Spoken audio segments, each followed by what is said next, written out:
nagyon-nagyon, nem tudom, hogy van-e gyermeke, nem tudom hány éves Szabina, de olyan korban van, hogy hamarosan valószínűleg fog vállalni gyermeket, vagy családot alapítani, és hogyha ez a gyermek egyszer óvodába, vagy iskolába kerül, és az iPad kidek megtudják a TikTokról, hogy anyuci mit csinál, hát én nagyon sajnálom azt a kisgyereket.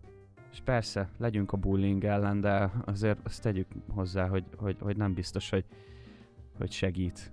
Amikor én gyerek voltam, akkor tudom, hogy mindig voltak olyan fiúk, lányok az osztályban, akiről mindenki nagyjából tudta, hogy kinek mit csinálnak a szülei, és tudom, hogy tegyük fel, ott van Gáborka az osztályban, és ő elmesélte, hogy és a te apukád mit csinál, Gáborka? És mondta, hogy az én apukám katona.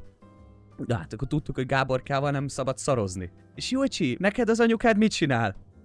Hát, az anyukám minden egyes mondata után azt mondja, hogy nagyon rosszul érzem magam.